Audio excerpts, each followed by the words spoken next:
Hong Kong in 1972 was a city crackling with electricity. Not the kind from the neon signs that burned all night along Nathan Road. Not the kind from the double-decker trams rattling through Kowloon. Something else. Something human. Something dangerous. Bruce Lee had just returned from America, and the city didn't know what to do with him. He was famous now, globally famous. Fist of Fury had broken box office records across Asia. Women screamed at the sight of him. Men wanted to be near him just to say they had been. Studios sent limousines. Journalists camped outside his house in Kowloon Tong. But fame, in certain circles, does not earn you respect. It earns you enemies. His name was Chung Wei Lok. That's not his real name. His real name has never been confirmed. The people who knew him then refuse to say it even now, and the people who didn't know him have no business knowing it. So we'll call him Chung.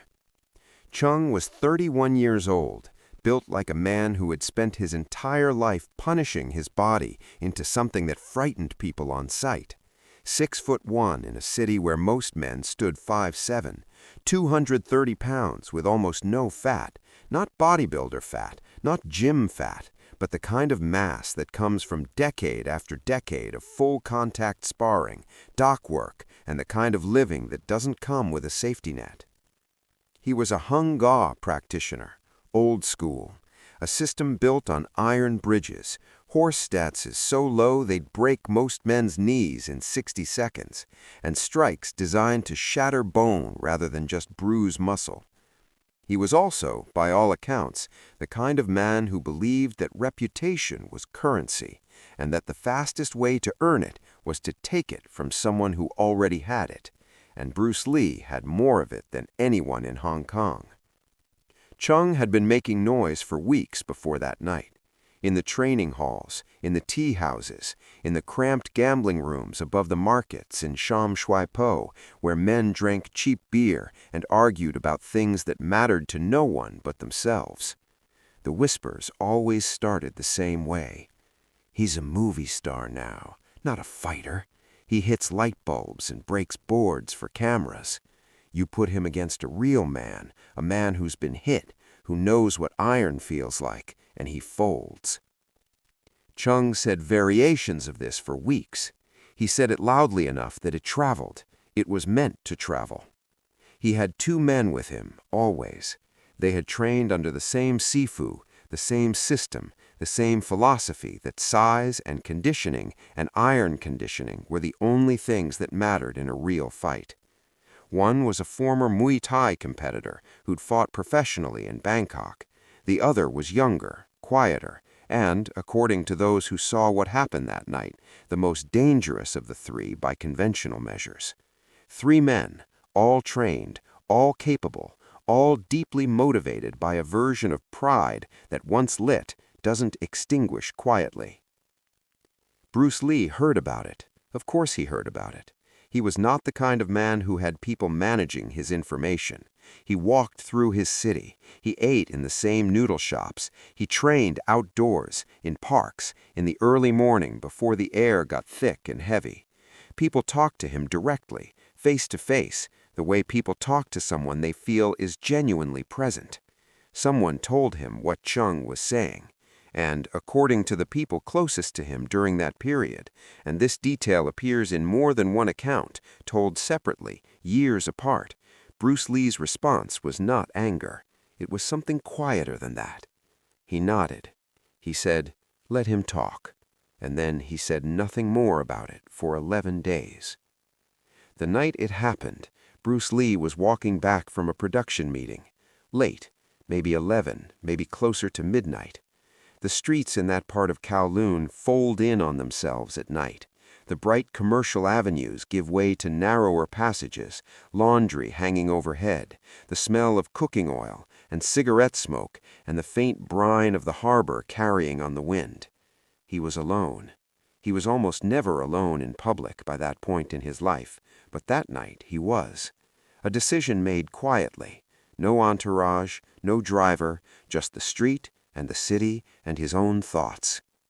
The alley was between a garment warehouse and a metal merchant's storage space, wide enough for two men to pass each other comfortably, barely, lit by a single overhead bulb and whatever ambient glow bled in from the street at each end. 3 figures were already there. They weren't hiding. That's the detail that matters. Chung and his 2 men were simply standing in the alley, as if they had every right to be there, as if the space itself belonged to them by virtue of their presence in it. Chung stepped forward when he saw Bruce Lee enter the far end. He didn't shout, he didn't perform, he just moved to the center of the alley and waited. Bruce Lee stopped. He looked at the 3 men. He looked at Chung specifically, studied him the way a man studies a problem, not a threat. Calm, assessing, the kind of look that comes from someone who has spent so many thousands of hours in real contact, real sparring, real confrontation, that the body no longer floods with adrenaline at the sight of danger. It simply shifts gears, quietly, efficiently. Chung spoke first. He said, and this has been recounted in near identical language by 2 of the 7 witnesses, both of whom spoke about it years later in separate contexts. He said, "Let's find out if you're real or if you're just what they made you on film." Bruce Lee said nothing for a moment, just looked at him. Then he said very quietly, "You brought 2 friends."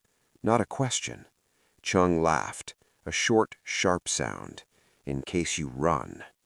Bruce Lee looked at the 2 men flanking Chung. Then he looked back at Chung himself. He said, "Tell them to stay back. This is between you and me." Chung laughed, a short, sharp sound. "You don't give orders here." "I'm not giving an order. I'm giving you an opportunity." The 2 men didn't move. Chung rolled his neck, settled his weight, took the wide-rooted stance of his system, the Hung-Gar horse that looked immovable, because, built correctly, it was. He was 230 pounds of trained intention. He had been hit before. He had hit back. He had stood in front of men who wanted to break him, and he had not broken. He believed, genuinely, completely, that what was about to happen would be the end of a myth. He raised his hands, and Bruce Lee, 5'7", 135 pounds, raised his. That's the image that stays with people who were there. That's the image that doesn't leave. The witnesses described the moment before contact as absolutely, completely silent. Not quiet, silent, like the alley itself held its breath. Chung moved first. He didn't rush. This was not the mistake of an inexperienced man. He moved with the deliberate, loaded intent of someone who has closed distance 1,000 times. A forward press, weight transferring, right hand chambering for a bridge strike that, had it landed, would have been significant, powerful, real. He never completed the motion. What happened next took less than 2 seconds. Less than 2 seconds, and 3 of the 7 witnesses say they aren't entirely sure what they saw, only the result of what they saw, because the speed of it made the sequence hard to separate into individual moments. Bruce Lee didn't step back. He didn't redirect. He didn't wait. He entered. Inside Chung's reach before the bridge strike could form. Left hand, a deflection so economical it looked like nothing, like a man brushing smoke. Right hand, a straight punch. Not a hook, not a haymaker, a straight, compact, perfectly aligned punch to the solar plexus. One punch. Chung's legs stopped working. Not slowly, not gradually, they just stopped.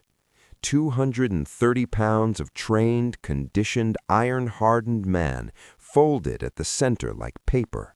Like all that size and all that preparation and all those years of iron bridges and horse stances simply didn't exist in the face of one perfectly delivered strike to the body's power center. He went down to one knee, gasping, trying to breathe, unable to. The whole thing, From Chung's forward step to his knee hitting the ground took roughly 1.5 seconds. Bruce Lee stepped back. 1 step. He looked at the 2 men flanking Chung. They hadn't moved yet. They were processing what they'd just seen, which was its own kind of paralysis. Chung was on 1 knee, head bowed, hands on the ground in front of him, making the strangled sound of a man whose diaphragm has seized. Bruce Lee said nothing. He simply waited. The 2 men looked at each other. The 2 men looked at each other. That exchange lasted maybe 3 seconds. 3 seconds of silent negotiation between 2 trained fighters who had just watched their anchor, the biggest, most experienced man among them, collapse to 1 knee from a single strike they barely saw coming. 3 seconds where everything they believed about size, about conditioning, about the hierarchy of physical dominance got quietly, completely rearranged. The Muay Thai fighter moved first. His name doesn't matter. What matters is what he carried. Years of ring experience, genuine hardness, the specific kind of confidence that comes from having absorbed real damage and kept moving. He wasn't panicking. He wasn't frozen by fear. He made a calculated decision. He came in fast, low. A teep, a Muay Thai push kick designed to create distance or destabilize, followed immediately by a diagonal elbow strike angled toward the temple, a combination built for efficiency, brutal in its simplicity. He had thrown it 100 times, against real opponents. It had worked. Bruce Lee wasn't there when the elbow arrived, not because he ran, because he had already moved, before the kick fully chambered, before the sequence could build momentum. A lateral shift so minimal it looked like a lean. A few inches. That's all the margin he needed. The teep found air. The elbow found air. And Bruce Lee's right hand found the man's jaw.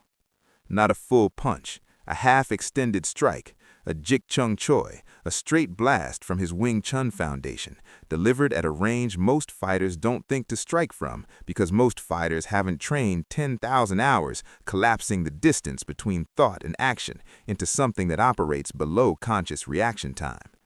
The man's head snapped back. He stumbled. 1 step, 2, his legs crossing slightly. That particular stumble that happens when the brain receives information it wasn't expecting and the body's equilibrium momentarily abandons its post. He didn't fall. He was too experienced for that. But he was done.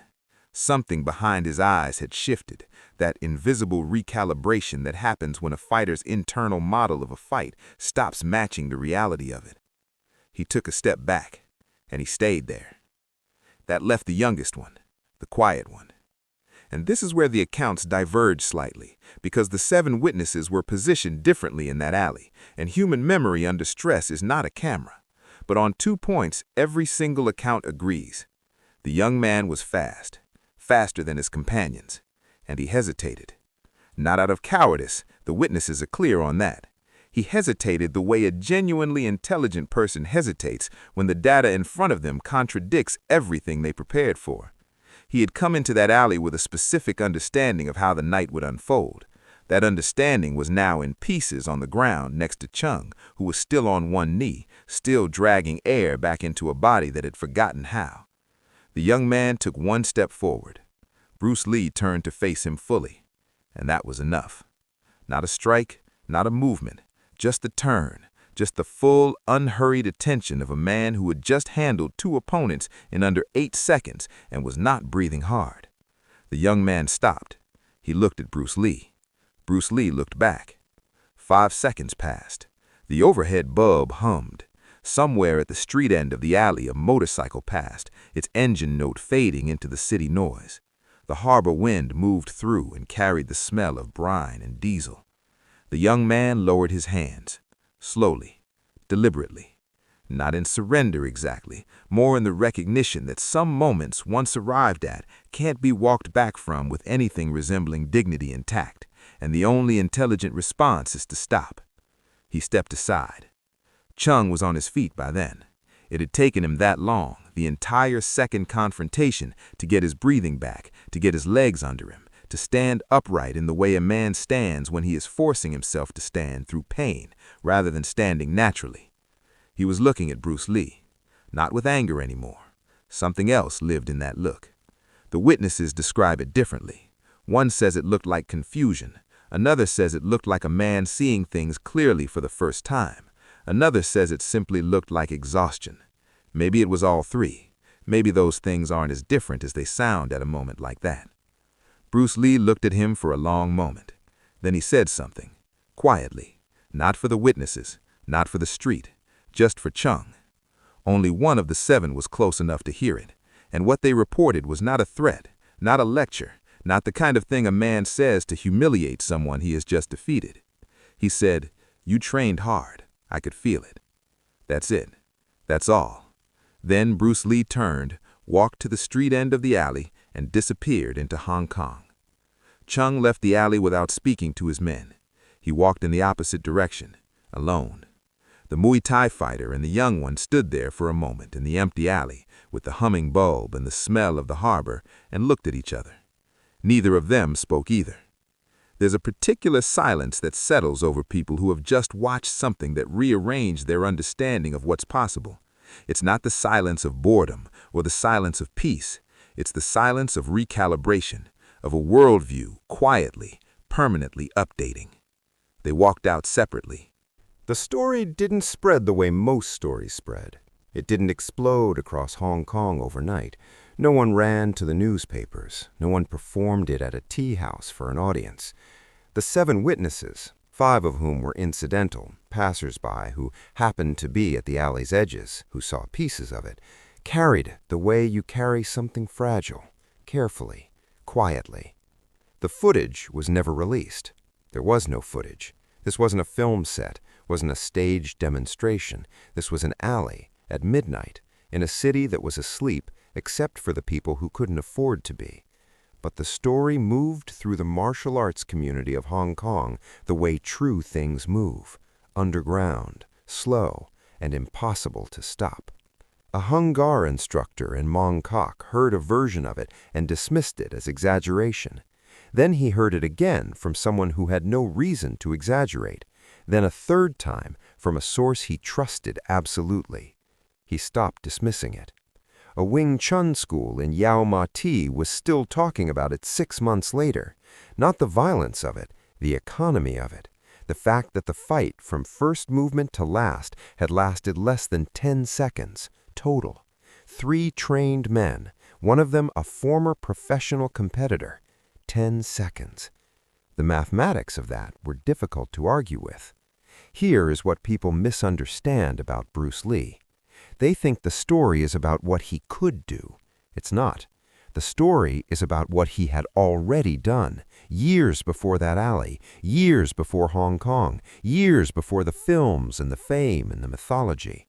The story is about a man who had made a quiet, total commitment to the idea that the body's potential is not fixed, that speed is trainable, that power is not a function of mass, but of precision, that the space between intention and execution can be compressed through obsessive practice into something that operates below the threshold of conscious reaction.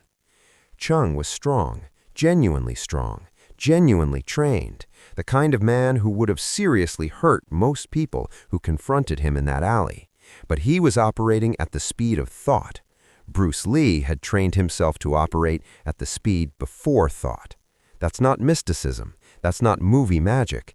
That's 10,000 hours of drilling single movements until they no longer required conscious initiation, until the body responded to stimulus directly, bypassing the quarter of a second of processing time that separates what you see from what you do. A quarter of a second doesn't sound like much. In a fight between trained people, a quarter of a second is an eternity. Chung never publicly challenged Bruce Lee again. He trained for another decade. He taught. He lived his life. And by all accounts, he became, in his later years, one of the more respected Hung Gar instructors in his district. Not because of that night, not in spite of it, just separately. But the people who knew him say that something changed after the alley. Not broken, not diminished, just different. A man who had believed one thing completely and then been shown, without cruelty, without theater, that the universe had a different answer, and who had, over time, found a way to incorporate that answer into the way he saw the world. Some men are made smaller by being wrong. Some men are made larger. Chung, apparently, was the second kind. Bruce Lee was dead 14 months later, July 20th, 1973, 32 years old. The world mourned in a way it rarely mourns, with genuine incomprehension, not just grief at the loss of a talent, but the specific vertigo of a world trying to process the idea that a man who seemed to have transcended physical limitation could be ended by something as indifferent as cerebral edema. The alley in Kowloon still exists. The garment warehouse is something else now. The metal merchant is gone. The overhead bulb has been replaced dozens of times. The city rebuilt itself around and through that space without caring what happened there, the way cities always do, indifferent to the human dramas that occurred within their geometry. But 7 people carried a memory out of that space. 7 people who stood in an alley at midnight and watched a 135-pound man face 3 trained opponents in 10 seconds and walk away unhurried, unscratched, talking quietly about how hard they had trained. Not gloating, not performing, just acknowledging, as if the whole point of the thing wasn't dominance at all, but recognition. The recognition that effort deserves respect, even when it is not enough. That a man can be wrong about who is stronger and still be right to have tried to find out.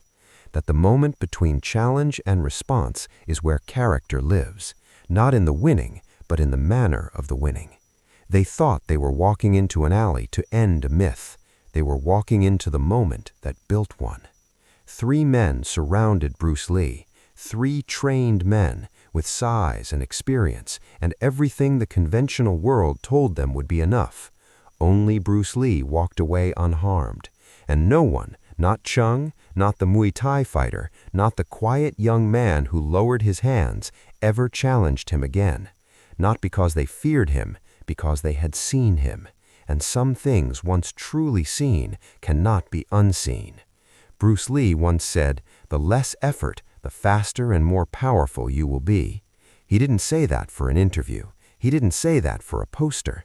He said it because he had tested it against every kind of resistance the world offered him and found it to be simply true.